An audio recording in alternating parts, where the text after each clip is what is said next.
Hello guys, Dale here again. Welcome to my channel Level Loud and Sharp. So today we're going to do a quick unboxing and review of the newest gun I just purchased. I usually buy new guns, right? I really don't like taking on used guns because I don't know the history behind them. But I was at the local gun shop and this gun caught my eye.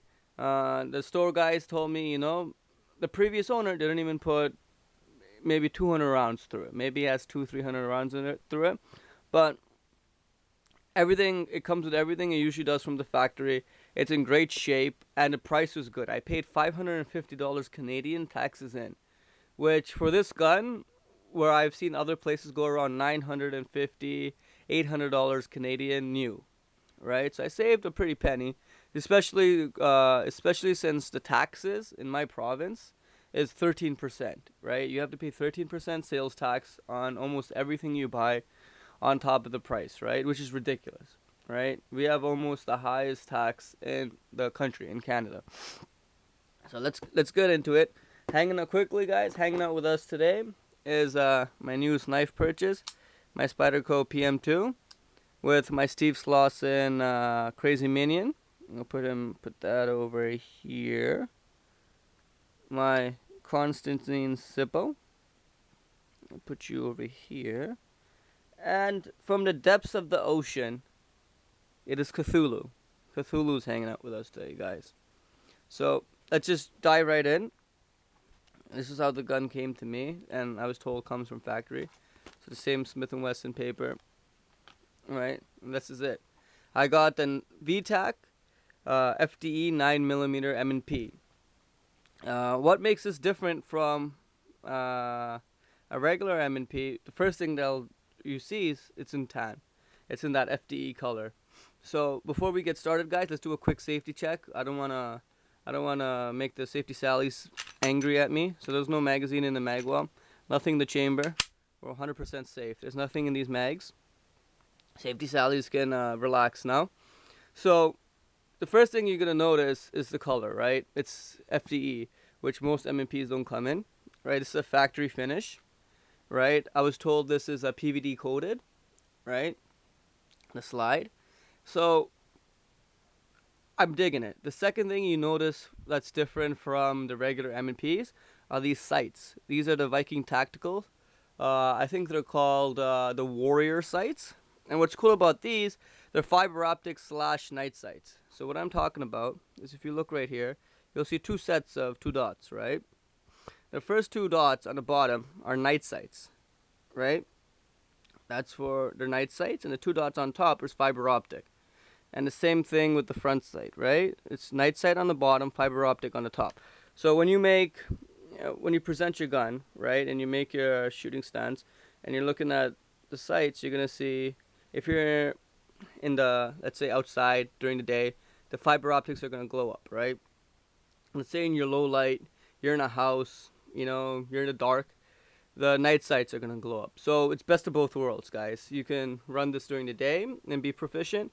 You can run this during the night and be proficient. Uh, other cool features about the M&P, it has the fish scale scalings right here. That gives you a great purchase on your slide, right? I prefer this to the serrations the Glock comes with. It's ambi slide release, right?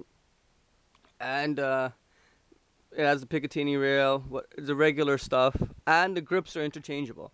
Just like the Glock, the grips are interchangeable. The Gen 4s at least. Just like the Gen 4 Glocks, the grips are interchangeable. I have the large on right now. It comes with a small medium, right? And I love how it's rounded, the grips, so it fits in the palm of your hand. So this is the large on right now, and it really, when I make a purchase on this firearm, it really fills out the palm of my hand, so I get a great grip on this gun. It came with two mags, right? So the gun came with the 3 back straps, the 2 mags. What else it came? It came with the spent casing from the factory. It came with the Join the NRA pamphlet, your warranty card, cable lock, safety first, and that's it. Another thing that's different from a lot of M&Ps I've seen in Canada at least. I'm not sure in the States. This one particular model doesn't have a magazine disconnect. I've seen a few M&Ps which have the magazine disconnect, and for those of you who don't know what that is if there's no magazine inserted in the gun will not fire, even if you have a round in the chamber. I'm pretty sure they did this as kind of a safety feature, right? But I don't see the use of it really. Here in Canada, we can't use our firearms for self-defense unless you're LE mil. So it doesn't really matter to me, if it has a magazine disconnect or not. I'm happy this one doesn't, but it doesn't make a huge difference. But if you're in the States or somewhere else where you can protect yourself, I don't see how the magazine disconnect will help you. Because let's say you get in a firefight, you somehow drop your mag, even if you have one in the chamber, it won't fire. And sometimes that one round will save your life. Maybe you only need that one round to protect yourself. And if you lost your magazine, you're SOL, right? I was told by one of the guys at the shop, they invented the magazine disconnect for some of the police in the States, where they duty carry 2 sidearms. So the way it was explained to me is, so the police officer or whoever will be carrying the main sidearm. If they get in a retention battle of the firearm, some guy's trying to take this gun away from him, right? He just drops the mag and pushes it towards him, right? And the guy is going to spend like a few seconds figuring out, why won't this gun fire? Why is this gun not firing? And by that time, that police officer can grab his secondary sidearm, which I was told is usually like a small snub-nosed revolver or a pocket pistol, like a Ruger LCP or something like that, and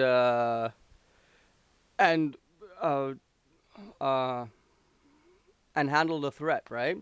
That's what I was told. I'm not sure if it's real or not. If you guys do know, if police usually do this, where you live in the States, drop it in the comment box below.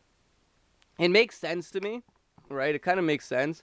If you drop the mag and push it towards him, he's going to spend a few seconds figuring out why the gun's not firing, and you can handle the threat, right? Maybe you can pull out your taser or baton or secondary gun, or I don't know what the cops in your area are carrying, but it makes sense, right? It's just a cool little story I heard. I love this gun. You guys know I'm a huge fan of FDE. I put 20 rounds through it so far, and I'm really liking it, right? My only gripe about this gun is the trigger. I hate this trigger. This is probably the worst factory trigger I've ever had in the history of my life. Right? So there's an Apex kit coming for this. The trigger will be swapped with an Apex trigger kit, because I just can't get used to this trigger. I had an M&P before. It's the plain black 40, and I don't remember this trigger being this bad, so I'm not sure what it is. Maybe it's just the gun. But I was going to put a trigger kit into it anyways, an Apex trigger, just to lighten it up a little bit, so it's not a huge deal for me. But the trigger, I really do not like.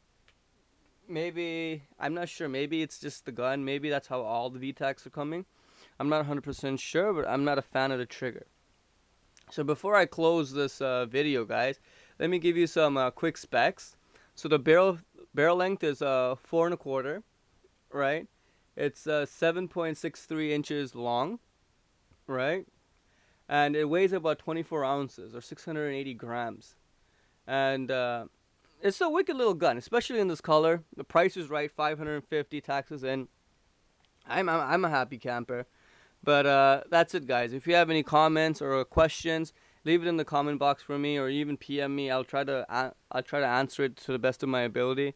If you want to support my channel, please like and subscribe. And that's it, guys. Have a nice day. I'll see you guys soon. Bye bye.